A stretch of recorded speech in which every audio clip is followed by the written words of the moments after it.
ছাত্ৰ-ছাত্ৰীসকল আজি দশম শ্ৰেণীৰ গণিতৰ কেইটামান ইম্পৰ্টেণ্ট কুৱেশ্যন বিষয়ে আমি আলোচনা কৰিম যিখিনি প্ৰায় পৰীক্ষাত আহি থাকে। এই প্ৰথম প্ৰশ্নটো এই প্ৰশ্নটো 2024 চনৰ এই বছৰ আমাৰ মেট্ৰিক পৰীক্ষাত আহিছিলে। প্ৰশ্নটো আমি চাওঁ ত্ৰিভুজ OPQৰ P সমকোণ আৰু OP = 7 centimetre OQ minus PQ = 1 centimetre তেন্তে sin Q আৰু cos Q মান নিৰ্ণয় কৰিব লাগে। আমি ত্ৰিভুজটো আঁকি লৈছোঁ ইয়াত ত্ৰিভুজ OPQৰ P কোণটো ইয়াত সমকোণ আমাক দিয়া আছে OP সমান 7 সেন্টিমিটাৰ OP সমান 7 সেন্টিমিটাৰ আৰু দিয়া আছে OQ minus PQ = 1 সেন্টিমিটাৰ দিয়া আছে OP 7 centimetre OQ minus PQ = 1 centimetre যেহেতু এটা সমকোণ ত্ৰিভুজ গতিকে সমকোণ ত্ৰিভুজত পাইথাগোৰাছৰ সূত্ৰ মতে কৰ্ণ স্কয়াৰ ইয়াৰ কৰ্ণ হৈছে OQ স্কয়াৰ = লম্ব ইয়াৰ হৈছে OP square plus PQ square লম্ব স্কয়াৰ যোগ ভূমি স্কয়াৰ ইয়াৰ আমি OQ স্কয়াৰ আমি PQ টো আমি পক্ষান্তৰ কৰিছো পক্ষান্তৰ কৰিলে ইয়াত হ'ব মাইনাস চিহ্ন আহিব আকৌ OP মান দিয়া আছে আমাৰ 7 সেন্টিমিটাৰ গতিকে OP মান 7 সেন্টিমিটাৰ পাই দিছো। এতিয়া ইয়াত আমি এটো a square minus b square সূত্ৰত আছে আমি জানো যে a plus b into a minus b হলে a square minus b square হয় গতিকে এটো আমি a বুলি লৈছো b বুলি লৈছো a plus b আৰু a minus b তাৰমানে OQ plus PQ OQ minus PQ = 7 ৰ স্কয়াৰ কৰিলে 49 হ'ব। আকৌ আমাক দিয়া আছে OQ minus PQ মান আমাক 1 সেন্টিমিটাৰ দিয়া আছে তাৰমানে OQ plus PQ into 1 = 49 গতিকে OQ plus PQ = 49 এটো আমি 2 নম্বৰ বুলি দিছো। এতিয়া যদি আমি 1 আৰু 2 কৰো OQ একটো আছিল OQ minus PQ = 1 আছিল গতিকে OQ minus PQ plus OQ plus PQ = 1 plus 49 এতিয়া আমি PQ minus আছে PQ plus আছে আমি এটা কাটি দিলো থাকিলে 2OQ = 50 গতিকে OQ মান হ'ব 25 সেন্টিমিটাৰ গতিকে আমি ত্ৰিভুজটো পালো ত্ৰিভুজটো কৰ্ণাল পালো OQ সমান 25 সেন্টিমিটাৰ। আকৌ আমি এতিয়া OQ মান একত বহাই দিও OQ মান পাইছিলো 25 সেন্টিমিটাৰ আমি এক নম্বৰটো আছিল OQ minus PQ = 1 গতিকে PQ মান হ'ব OQ minus 1 গতিকে PQ মান হ'ব OQ minus 25 minus 1 = 24 ত্ৰিভুজটোত আমি বেছ ডাল পালো এটা ভূমি পালো আমাৰ 24 আমি জানো যে sin θ = p/s sin θ = p/s ইয়াত পাৰপেন্ডিকুলাৰ হ'ব OP আৰু হাইপোটেনিউজ হ'ব OQ গতিকে 7/25 হ'ব sin θ মান আৰু cos θ মান হ'ব b/s PQ/OQ = 24/25। 2 নম্বৰ প্ৰশ্ন দেখুৱা যে √2 + √5 অপৰিমেয়। সমাধান ধৰা হল √2 + √5 পৰিমেয় আমি প্ৰথমতে পৰিমেয় বুলি ধৰি লৈছো তেনেহলে আমি √2 + √5 আমি a/b ৰ বল লিখিব পাৰিম যত b ≠ 0 এতিয়া আমি দুইফালে বৰ্গ কৰিছো √2 + √5 whole square a/b whole square এখিনি বৰ্গ কৰিলে পাম 2 + 2√10 + 5 = a স্কয়াৰ / b স্কয়াৰ এতিয়া 7 + 2√10 = a square / b square 2√10 = a square - b square - 7 টো পক্ষান্তৰ কৰিছো এতিয়া √10 ৰ মান হ'ব half into bracket a square - b square - 7 যেহেতু a আৰু b অখণ্ড সংখ্যা গতিকে আমি পাও যে এখিনি আমি পৰিমেয় হিচাপে পাম half into a square - b square - 7 এটা পৰিমেয় যদি এখিনি পৰিমেয় অংক হয় আমি ক'ব পাৰিম যে কি হেয়ে √10 পৰিমেয় কিন্তু ইয়ে √10 অপৰিমেয় √10 যে অপৰিমেয় এই সত্যতাৰ বিৰোধ কৰে গতিকে আমি সিদ্ধান্ত পালো যে √2 + √5 পৰিমেয়। 3 নম্বৰ প্ৰশ্নটো আমি চাওঁ যদি a + b + c ত্ৰিভুজ ABC ৰ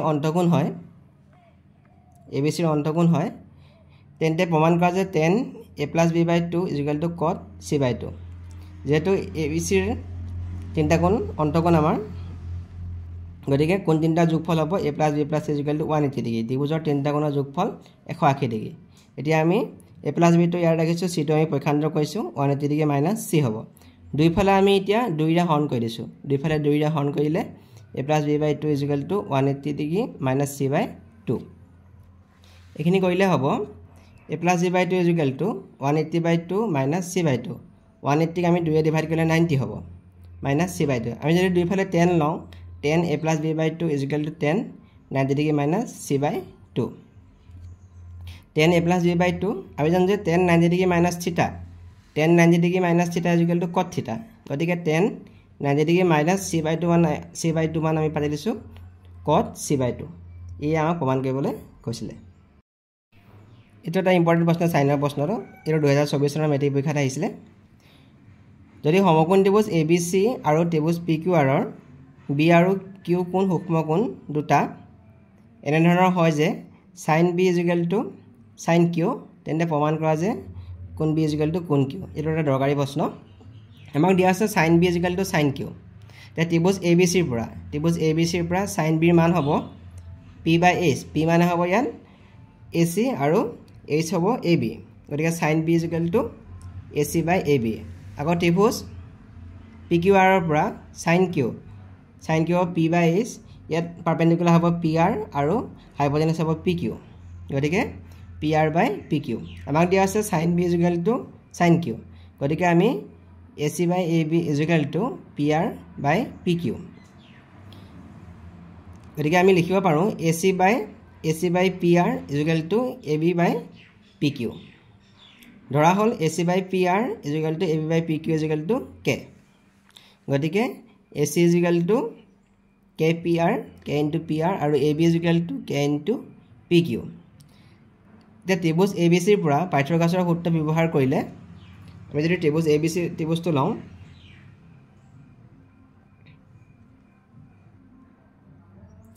ইয়াৰ পাইথাগোৰাছৰ সূত্ৰটো মতে ইয়াৰ হাইপোটেনাছ হ'ব AB গতিকে AB² পাৰপেন্ডিকুলাৰ হ'ব AC আৰু বেছ হ'ব BC AC² + BC²। এতিয়া আমি BC² মানটো উলিয়াই দিছো ইয়াত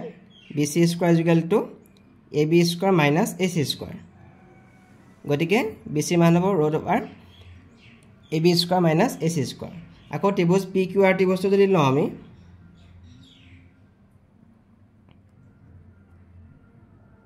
PQR ত্ৰিভুজৰ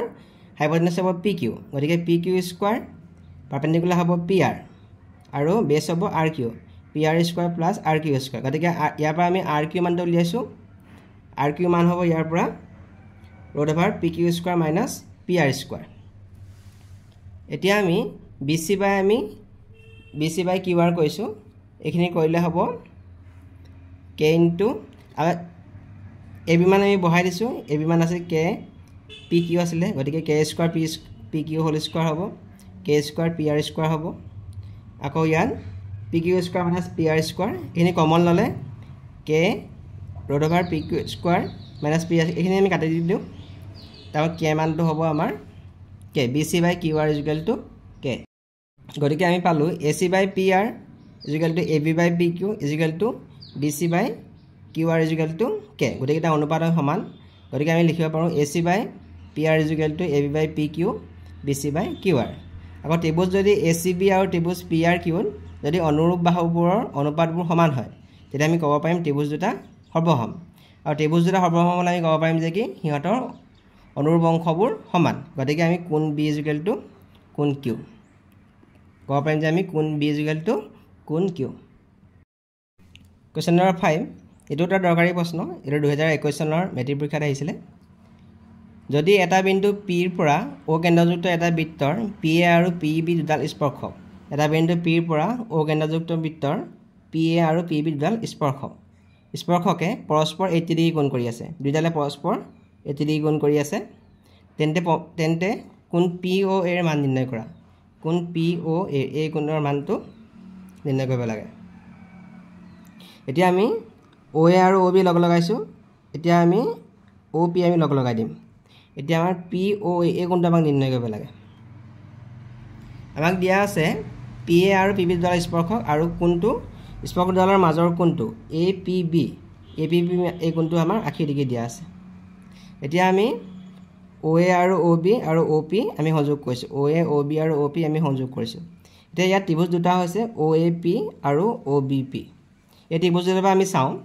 OAP আৰু ত্ৰিভুজ OPB ৰ পৰা OA = OA is equal to OB কাৰণ বৃত্তৰ ব্যাসাৰ্ধ একে বৃত্তৰ ব্যাসাৰ্ধবোৰ সমান আকৌ PA is equal to PB এইডাল হ'ল বৃত্তৰ স্পৰ্শকবোৰৰ দৈৰ্ঘ্য সমান আকৌ OP is equal to PO এইডাল হ'ল সাধাৰণ বাহু দুটা ডিভিজন এডাল সাধাৰণ বাহু হিচাপে আছে গতিকে বাহু সৰ্বসম্মতাৰ শৰ্ত মতে OAP আৰু OBP সৰ্বসম হ'ব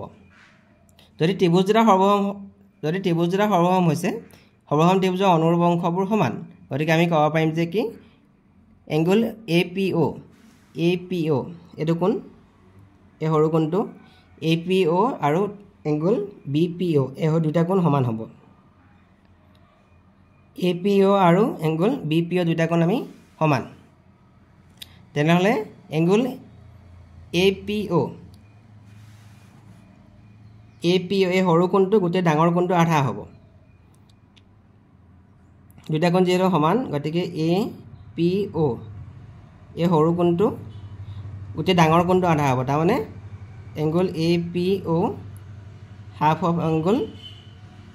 APB আমাক গোটেই ডাঙৰ কোণটো দিয়া আছিলে 80 ডিগ্ৰী